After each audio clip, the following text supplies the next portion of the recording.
that adds to the flavor that is Grimhall, I think. Yeah. It's this despair that's always sort of close. It's suffocating, and you have to do something about it. But yeah. But the hope that somewhere out here, as they continue to adventure, there could be solutions. It's funny, like after every session, do you guys want to play again next? You want to keep playing this? Yeah. 2 years later, 3 years later, still every Sunday, we're playing. And you know how everybody at the beginning of the campaign, they say, oh, you know, let's make it extra deadly, you know, with all the death saves and everything. Nobody ever dies. We want it to be deadly. And one of the characters that we have to send a shout out to is a dwarf named Thorregard, who comes from around here, Grabenstein. He was running things up here in Runheim and joined the party. And he just rolled really well on his stats.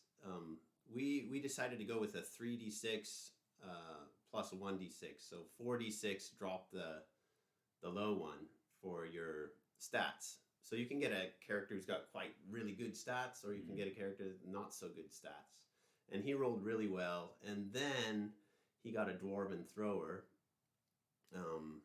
Down here later on, we did a volcano in Mount Vengeance. White Plume Mountain, right? We used the White Plume. Classic. Yeah, White Plume Mountain classic from the Yawning Portal book.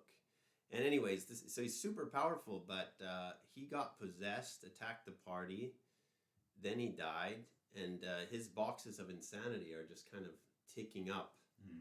And so, great element: insanity, corruption, madness. Then there's another element we've added to the game, which is deadly combat, and I can include that in a link below. Our druid Heimdall came up with this whole kind of PDF. And do you know how that works? A permanent damage of sorts. It just adds to the Grim Hollow spirit. So when somebody inflicts damage, it's over 25% of your max hit points, right?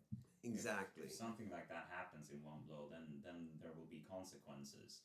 Sometimes it's just you drop a weapon and that's it. Sometimes you bleed. Sometimes you get burnt, scarred for life. Yeah. You know, and it's just yeah. It adds so much flavor to the combat. So you can expect maybe around 5th, 6th level, if you're taking between 20 and 30 damage from one source, a slash, then you'll roll on this chart, the deadly combat chart. You'll see if that's hit you in the torso, in the arm, in the leg. We had a guy who got his whole leg mangled and was doing like in the Terminator, dragging himself along in one of the combats. If that damage was burn damage, then it would look different depending on the chart. Or crushing damage, bludgeoning, all of these kinds of things. So that's one of the elements we've added as well. We also go hard on the criticals. So like if you roll a 1, then you'll roll a d6, and then these different things can happen. If you roll a 6, okay, you've nothing too bad. If you roll a 1, you can lose your weapon, bust your weapon, all of these things. And then on the critical 20s, we automatically give you a guaranteed max die on your weapons damage. So like a longsword, you automatically get an 8, and then you roll an extra d8 to add to that, and then your strength. So you don't feel like, oh, I did this amazing critical hit, and then roll 2 1s or something. That's not so good. So yeah, that we just wanted to kind of give you guys an overview of kind of our house rules, because you know, with this whole, are you aware of the D&D 1 controversy going on out there? I personally, I don't have a chip on my shoulder. I'm not bitter. I'm still wearing my Dungeons and Dragons gear. I'm still gonna see the movie, you know. But it wasn't a product I was gonna buy, because what am I supposed to do with all this? They're like, it's compatible, but you know, we just throw the baby out with the bathwater. All these books that we've reviewed on the channel, just throw them out. And it wasn't a big enough change, their system, like if the D20 does this, it's a little different than in 5e.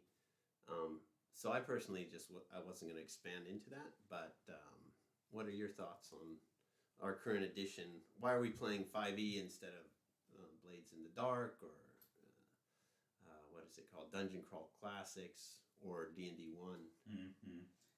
Well, I'm going to be perfectly honest and say that I don't have an opinion either way. This is the only version I know to this extent, so this is the one that I think is good. I'm playing what I think is good, and I try to stick out of. I don't bother with controversy. It's not for me. I just whatever. I'm playing this, and I'm enjoying it. So yeah, we want to have our jam session Sundays. On a different occasion, we'll show you the setup we have, a big flat screen TV with the map on it, and we use both tokens. We're currently using Owlbear, but I did kickstart Dungeon Alchemist and Tailspire, which are similar to what the new D&D 1 is offering, to have this virtual 3D tabletop. And I put that out to you guys, and we decided to stick with the tokens. Can you...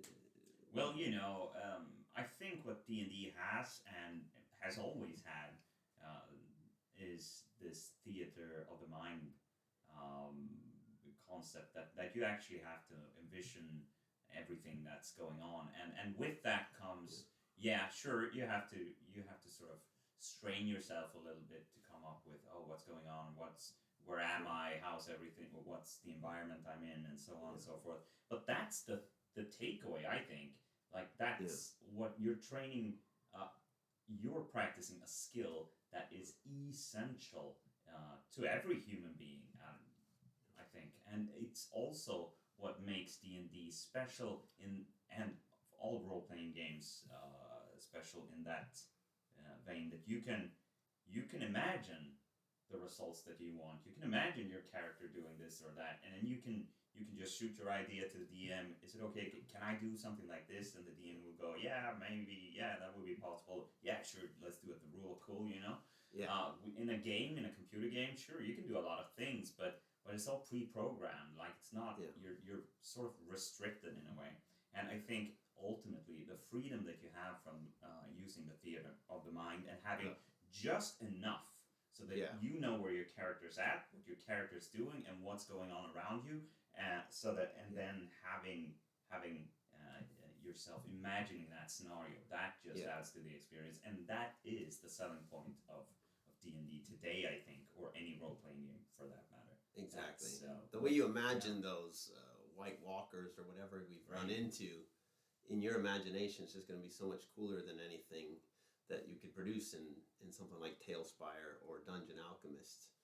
And it also came down to who wants to spend the time to build the map, because just preparing for a game day with what's going on in the campaign, if you add on to that having to tinker around and put a chest here and build a whole scenario, which I think could be really cool, it's just too much, too time consuming.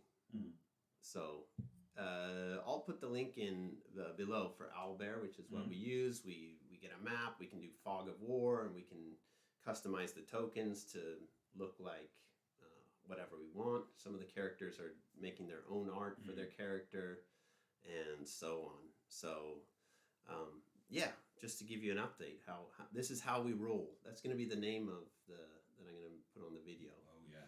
Bocha's brother. This is how we roll. This is how we roll. Yeah. Nice. That's how we roll dice. So, just going over the house rules. Yeah, we've touched on insanity and corruption and contamination. What about? Do you want to do the transformations or the curses next? Let's go with transformations. All right, transformations, and those are super cool. That's just unique to Grim Hollow. These transformations. And the first transformation came about with the barbarian character Creaky, just this mustache guy, Big B from Train Spotting. You guys went into the basement of some granny that lived in Runeheim. What happened there? Oh, I don't actually remember how he turned in. It was something. There was a goblin of sort. Yeah, there was this. A weird, sick goblin hiding out in a crevice behind the wall. And I think Creaky got bit. And everybody, out of character knew, this was nasty. Something's going to happen. Yeah. And just turns out that he's, ever since that point, his character has just started mutating. Yeah. He got some kind of turning festering something. rot when he got bitten on the Yeah. ankle there. This kind of grayish rot was going up Oh, the yeah, ankle. yeah. And then did Granny Goodwin like offer to give him a cure for that in exchange for I think what happened somebody was, gave him an option yeah, because it was looking like he was just going to die. yeah, because he was looking, looking Like he levels was of gonna- exhaustion he were was gonna- piling up and the healing wasn't working. Yeah. So I think what we did was we found a Rakshasa named Yeah. Cephas Red. Oh my Yeah. goodness. I'll put a picture of him up here Yeah, in the corner. so- Cephas Red, the Rakshasa, Mhm. did a devilish pact in his office at this kind of shady brothel that he ran. Mm-hmm. And that's how we got our first transformation, which is the aberration. Mm-hmm. And he's now almost into the 4th level of that, the top tier, but he's in the 3rd tier of this aberration. And what happens when we get into combat, kind of? Well, he would be better suited to speak on this, but basically he can shapeshift and turn his skin into a sort of a thick hide. Yeah. Also, which is really useful in combat situations, and he has these appendices, I guess, like tentacles that he can use. He described it as looking like the Elephant Man. Yeah, he just yeah, gets yeah. this nasty rhinoceros skin, tentacles, Yeah. able to climb up walls.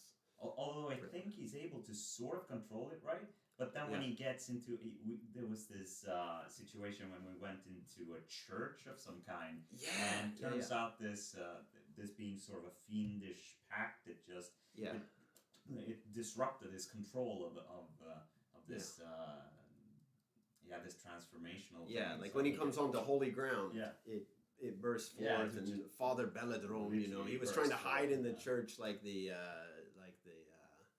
Hunchback of Notre Dame, like up in the corners.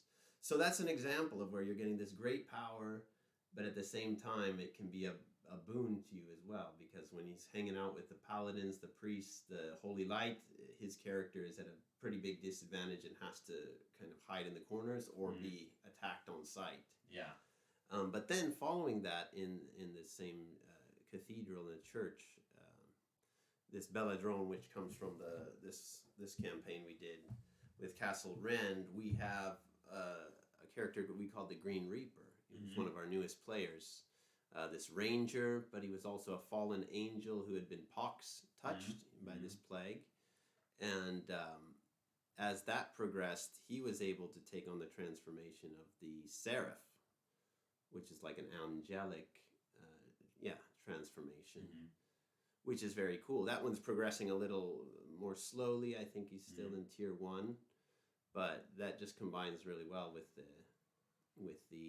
being a fallen angel originally, having been pox touched, but then having this Seraph transformation, which could extend to having wings and maybe more healing powers, and it can put some tension in the party too, because when you have things that are considered more evil and things that are considered more good, then you get that tension and conflict. Play nice together. Yeah. And these guys have now reached around level 13. You also did the second campaign in this Grim Hollow campaign guide. It's called, it had that vampire, right? Falkia. Yeah. Falkia Coldheart in the Manor. And all these people who were kind of addicted to those dream leaves and that sort of thing.